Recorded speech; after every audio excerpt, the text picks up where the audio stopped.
Quels sont les 1001 livres qu'il faut lire avant de mourir? Cette liste, en fait, je la partage avec vous suite à la découverte de ce livre que j'ai acheté dans sa version espagnole, mais qui a initialement été publié en anglais, et qui retrace un peu toute l'histoire de la littérature en se concentrant bien évidemment sur les plus grands classiques et les livres qu'il faut absolument lire avant de mourir. Pour commencer cette liste, nous allons puiser dans la civilisation arabe avec un ouvrage publié vers l'an 850, dont le titre a d'ailleurs inspiré cette liste, Les 1001 nuits. Il s'agit d'un recueil de contes, je suis persuadée que vous en connaissez certains, au moins grâce à Disney, puisqu'il s'agit des très célèbres Simbad, Ali Baba et les 40 voleurs ou encore Aladdin. Les 1001 nuits, c'est l'histoire de la princesse Shahrazad qui vient d'épouser le roi Shahrayar. Ce dernier avait la fâcheuse habitude d'assassiner ses épouses au lendemain de la nuit de noces. Et donc, pour tenter d'échapper à une mort certaine, Shahrazad va raconter chaque soir une histoire qui reste volontairement inachevée jusqu'au lendemain. Ce livre est un classique parce qu'il s'agit de la première fois qu'on est confronté à une double narration. C'est un mode de narration très original, une sorte d'histoire dans l'histoire pour ainsi dire. Et encore aujourd'hui, ce livre est l'une des plus grandes sources d'inspiration. La simple évocation du titre renvoie à tout un univers d'érotisme et d'exotisme. Changement de décor et de continent puisque le deuxième ouvrage nous vient de la littérature japonaise. Publié au XIe siècle, il est écrit par une femme, Murasaki Shikibu, qui appartenait à la cour impériale de Kyoto et qui nous raconte les aventures de Genji, fils de l'empereur japonais, qui traverse de nombreuses épreuves dans l'exil et la mort de l'être aimé. Ce livre est une fenêtre ouverte sur un monde distant, opaque, celui de la cour impériale du Japon médiéval. Malgré le fossé culturel, historique et linguistique, la narration nous permet, paradoxalement, de nous identifier aisément avec les personnages. L'auteur nous transporte vers un univers esthétique, raffiné, mais qui du coup n'est plus tellement étranger au lecteur. C'est donc un chef-d'œuvre de la littérature japonaise et il mérite bien sa place dans cette liste.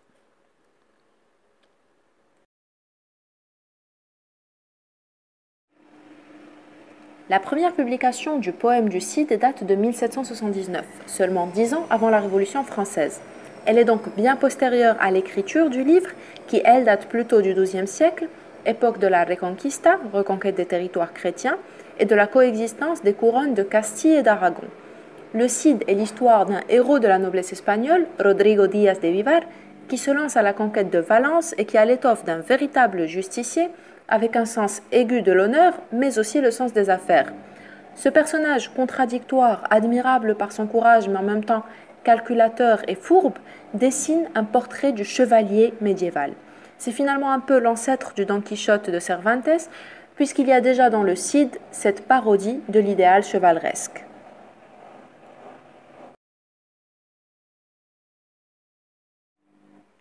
Le livre du Bon Amour est un livre qui se veut pédagogique. Il est rédigé par Juan Ruiz à la fin du XIIIe siècle et c'est une œuvre vraiment représentative de son époque. Elle illustre bien d'abord le mélange des cultures chrétiennes, juives et musulmanes de l'Espagne du XIVe siècle, mais elle est aussi très représentative de l'influence de l'Église catholique. Écrit par un archiprêtre, ce livre est un des plus ambivalents et des plus curieux. C'est une ode à la religion chrétienne où l'on retrouve des poèmes dédiés à la Vierge Marie, mais l'auteur nous parle aussi des femmes, de l'amour et des plaisirs de la chair. Ancré donc dans la littérature, dans la tradition littéraire médiévale, ce livre reprend le style de l'époque, des histoires courtes avec une moralité chrétienne. Cela dit, son originalité réside dans le fait que l'auteur lui-même raconte ses déboires sexuels, ses péripéties amoureuses, résumant ainsi l'éternel dilemme entre le spirituel et le charnel.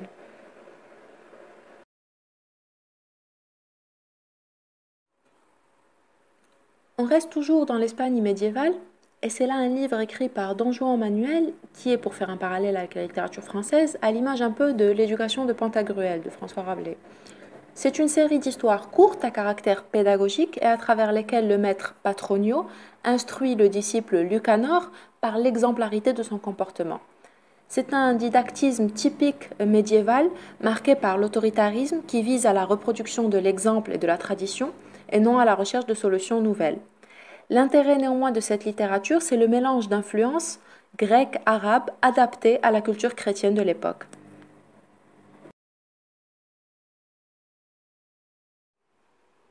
Landor est écrit par Apulée au XIe siècle.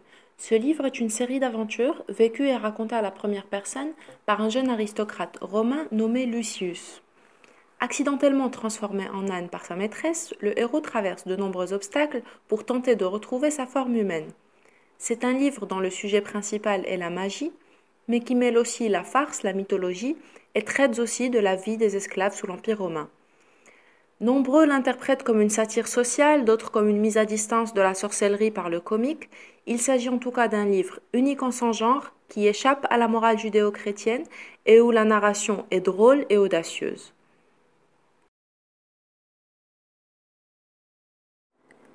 Tyran le Blanc de Joanneau Martorell a été édité pour la première fois en 1490.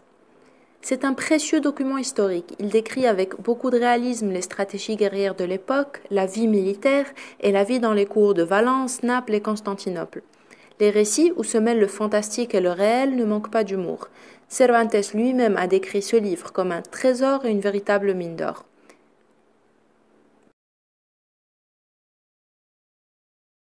La Célestine est une œuvre en prose dont la première édition connue remonte à 1499 à Burgos. Puis, un an plus tard, en 1500, elle est éditée à Tolède cette fois-ci sous le titre Comédie de Caliste et de Mélibée. Véritable succès de l'époque avec une centaine de rééditions en castillan, la Célestine a été traduite à toutes les langues européennes dominantes au XVe siècle. Écrite sous forme de prose théâtrale, c'est une œuvre inclassable, mais qui, malgré sa volonté moraliste et chrétienne, est une description à merveille de la complexité de la psychologie humaine et des sentiments. Sa conclusion principale, on ne badine pas avec l'amour.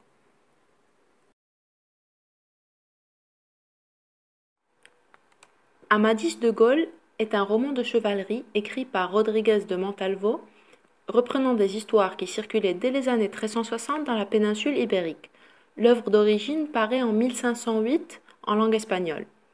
La narration relate les aventures d'Amadis, archétype même du chevalier. Le succès est immense, introduisant les premiers éléments de suspense dans l'édition. Livre de chevet du roi François Ier et de l'empereur du Saint-Empire romain Charles Quint, Amadis de Gaule devient le roman emblématique de plusieurs générations, modèle d'un Moyen-Âge disparu et fantasmé, et manuel de savoir-vivre pour les gentilshommes de l'époque. C'est d'ailleurs en réaction aux clichés nés de ce livre que l'éminent romancier Cervantes écrivit le Don Quichotte, dont le héros est une version antagonique d'Amadis.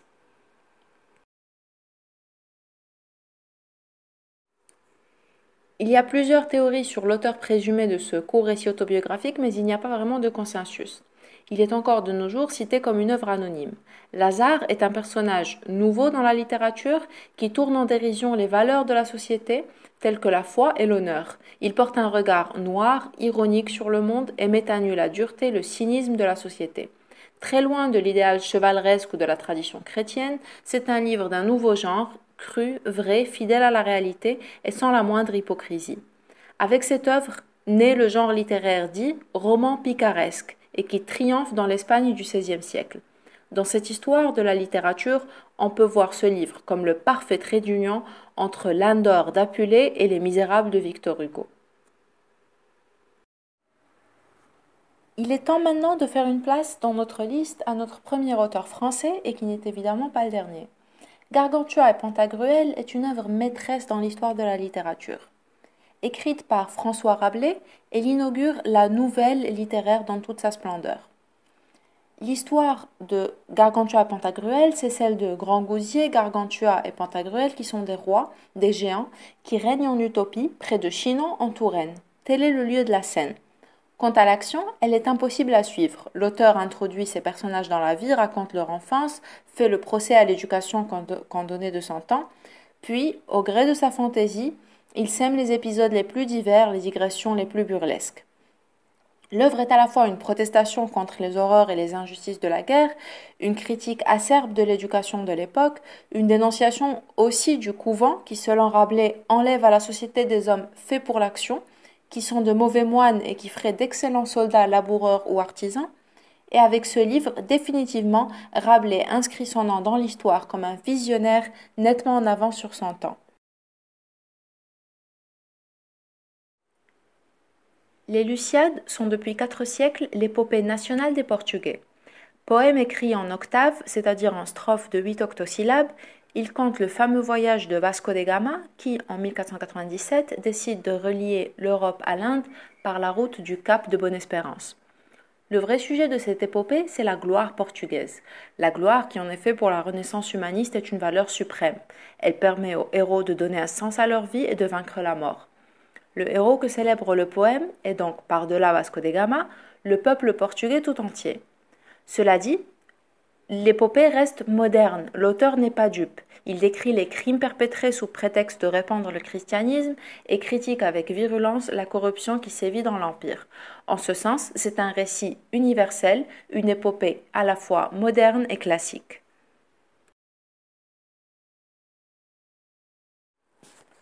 Le livre de la vie est une autobiographie spirituelle achevée en 1562 par Thérèse d'Avila. Consciente des contraintes de la vie matérielle, elle a voulu que ses novices sachent lire et écrire afin d'accueillir dans la chrétienté des femmes d'esprit capables de résister à la tentation d'un mysticisme de pacotille. Elle a su unir dans un rare équilibre la spiritualité et l'action. Si ce texte est toujours lu avec passion, y compris par ceux qui ne partagent pas la foi de son auteur, c'est en raison de sa portée universelle, l'exploration par une femme de son espace intérieur. On découvre ainsi dans la grande mystique espagnole un grand auteur. Le livre a eu un immense succès, mais il n'a pas été forcément apprécié par l'Église catholique puisqu'il a même été banni par l'Inquisition.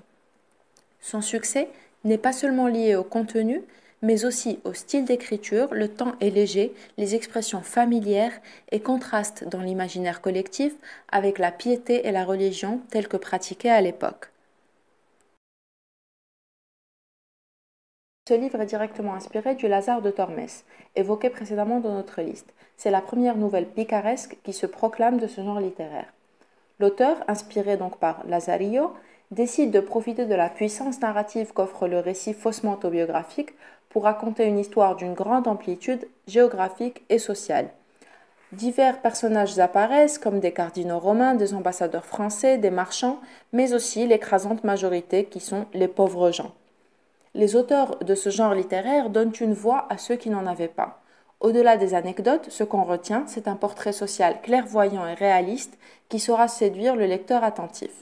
Pour les adeptes de ce genre littéraire, il faut effectivement être très attentif aux détails, car les auteurs parsèment les livres d'anecdotes en apparence banales mais qui en disent long sur la société.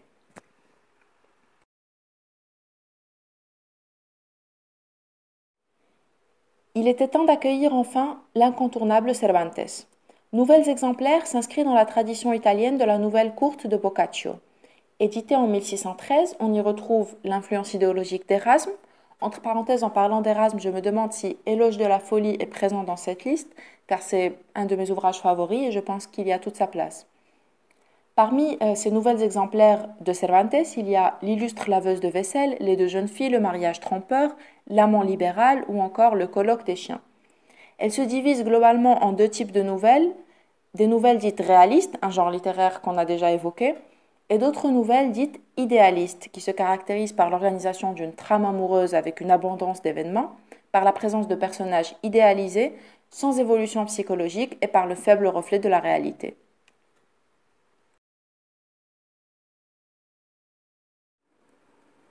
Il est temps d'accueillir maintenant l'incontournable Don Quichotte de Cervantes.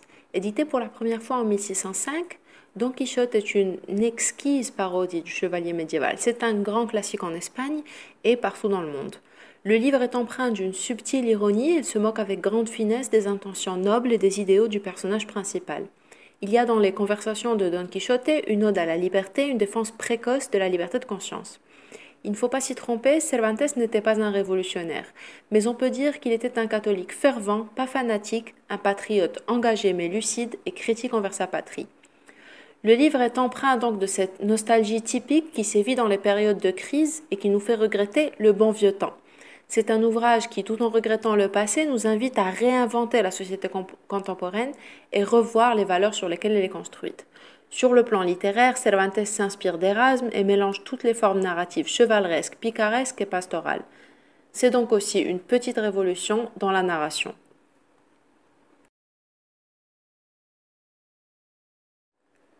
Travaux de Persil et Sigismond est le dernier ouvrage de Cervantes avant sa mort. C'est un tout autre genre, c'est une fiction byzantine moralisante. Elle se démarque clairement du Don Quichotte et les protagonistes, Persil donc et Sigismond, luttent pour leur amour. Ils incarnent les vertus de l'honneur, du courage, font face à d'innombrables péripéties qui mettent leur amour à rude épreuve. Et c'est un livre qui est directement inspiré des épopées grecques. C'est un hommage donc à l'éternelle lutte du bien pour s'imposer à l'obscurité. Cervantes est mort en 1616, un an avant l'édition donc de ce livre qui sera malheureusement sa dernière œuvre.